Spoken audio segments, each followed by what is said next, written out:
I'm Similiano. Hello, classmates. In today's video, we're going to discuss on how to compute quartiles, deciles, and percentiles of group data. So the formula we will use is L plus the quantity of Kn over I minus Cf over F times class width, where L in lower boundary, N total number of observations, CW in class width, CF cumulative frequency of the preceding class, and F is frequency class. So we have here a problem of group data. So the question is, find the quartile 1, decile 7, percentile 95 of the height of the students of grade 10 class. So, as you can see, if we will add all the frequency, it must need to be equal 40. O paano ito kinukuha? Binabawasan ito ng 0.5 yung lower limit.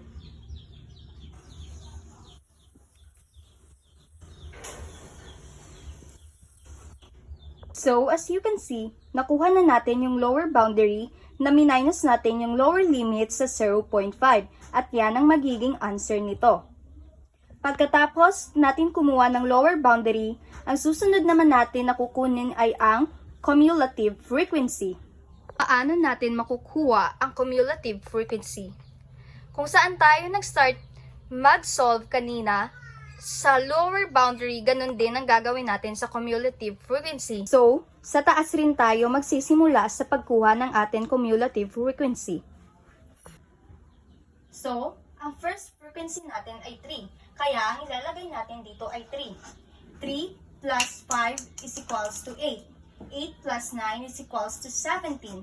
17 plus 12 is equals to 29. 29 plus 5 is equals to 34. And then, 34 plus 4 is equals to 38. And 38 plus 2 is equals to 40. So, kung makikita nyo, ang ating frequency ay naging equal to 40. Kaya, tama ito.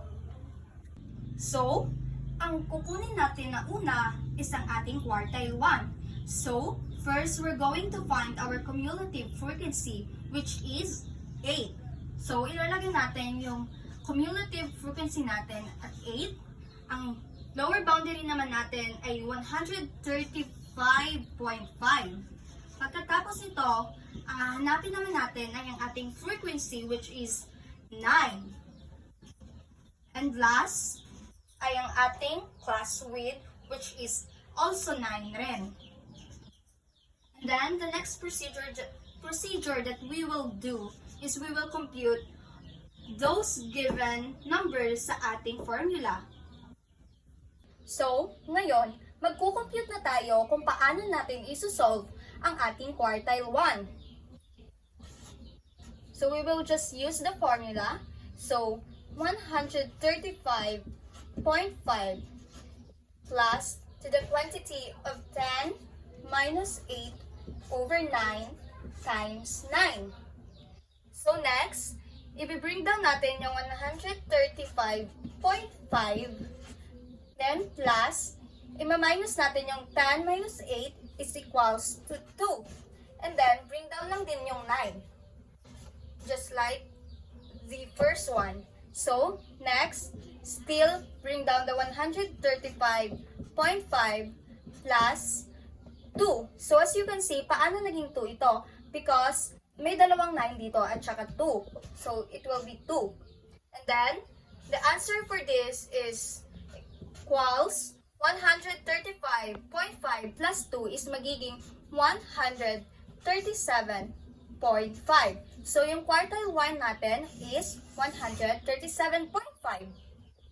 So, the second step that we will do is we will find the decile 6. So, ganun lang din yung procedure na gagawin natin, which is we will just use the same formula. So, magkukompute rin tayo gaya kanina. But first, we will put the formula para kompleto. So, decile 6 is equals to L plus the quantity of Kn over 1 minus cumulative frequency over F times class width. So, our Kn over 1 is equals to 6. Tapos, yung ating Kn is equals to 40. And then, yung I natin is 10 is equals to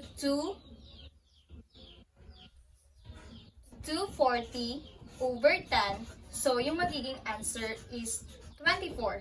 The next step is we will find its CF. So, as you can see, kanina sa ating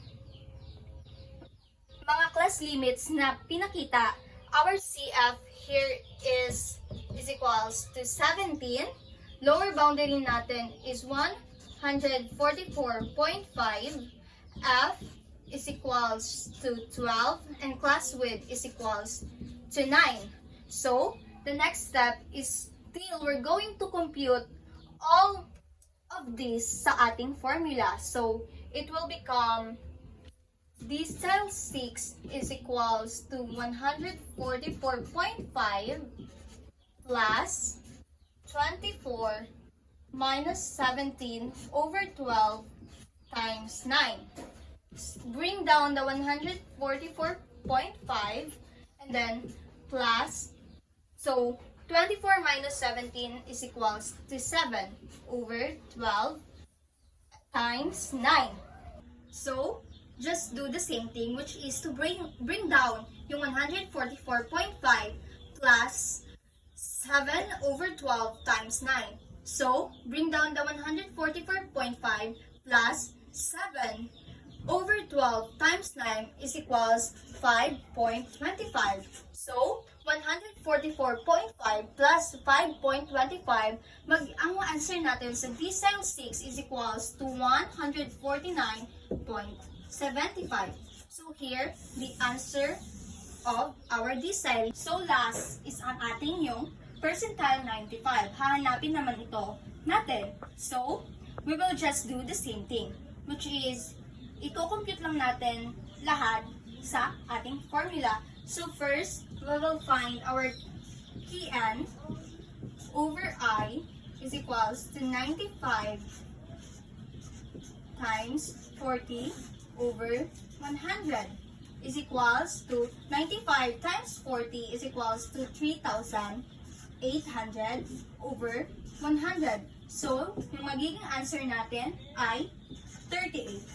Next, we will just find our cumulative frequency, which is equal to 24. Lower boundary is equals to 162.5. And frequency is equals to 4. And plus width is equals to 9. So, let's compute this using our formula. So, P95 is equals to 162.5 plus the quantity of 38 minus 34 over 4 times 9. Next, we will just bring down the 162.5 plus 4 over 4 times 9. So next, just do the same thing. 162.5 plus, so paano naging 9 ito? So, as you can see, it is 1. 1 times 9 is equals to 9. So, ang ating percentile is equals, percentile 95 natin is equals to 171.15. So, here's the answer.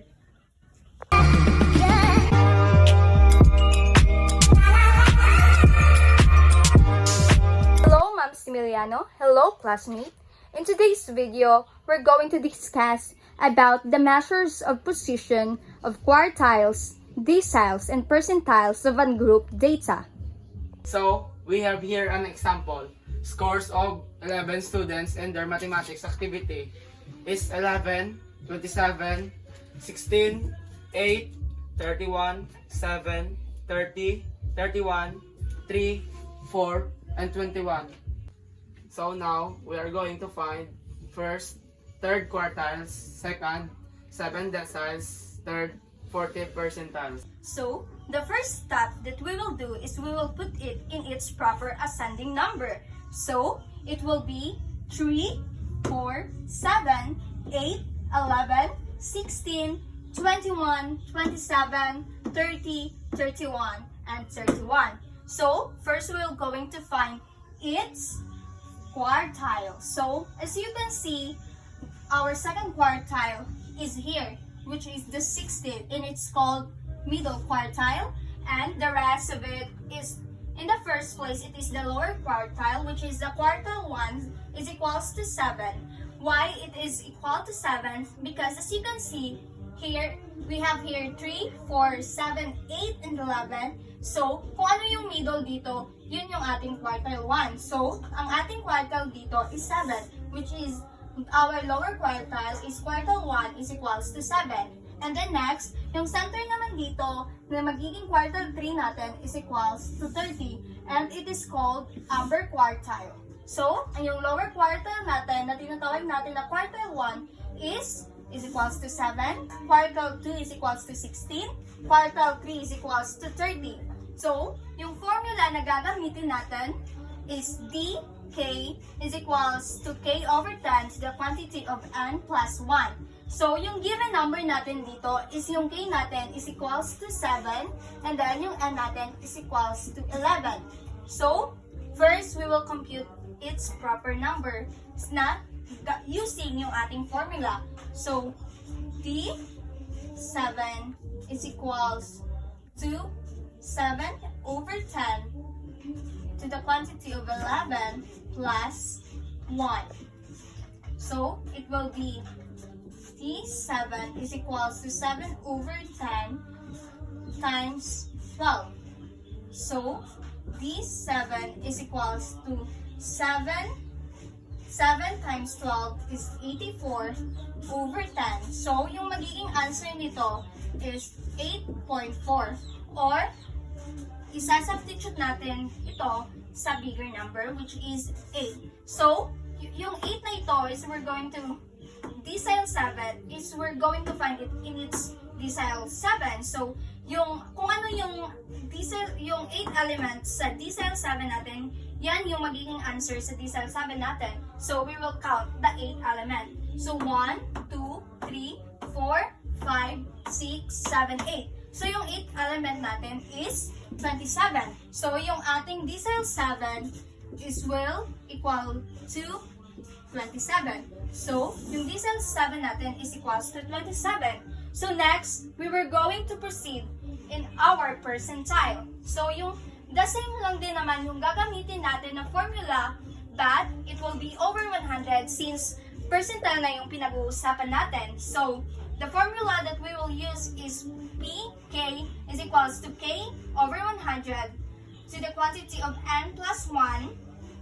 And the given number here is k 40 and n is 11. So, we're going to compute it using our formula. So, P40 is equals to 40 over 100 to the quantity of n plus 1. So, P40 is equals to 40 over 100 times 12.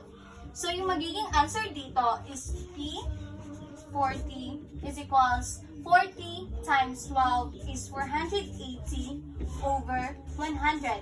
And then, P40 is equals to 480 over 100 is 4.8. Or, sa substitute natin, it will be 5, which is our 5 elements. So, magka-count tayo kung saan dito yung 5 elements. So, 1, 2, 3, 4, 5. Okay? And then yung answer natin sa percentile natin will be 11. Since yung 11 ang 5th element dito. So, here our answer. And we already find its proper answer.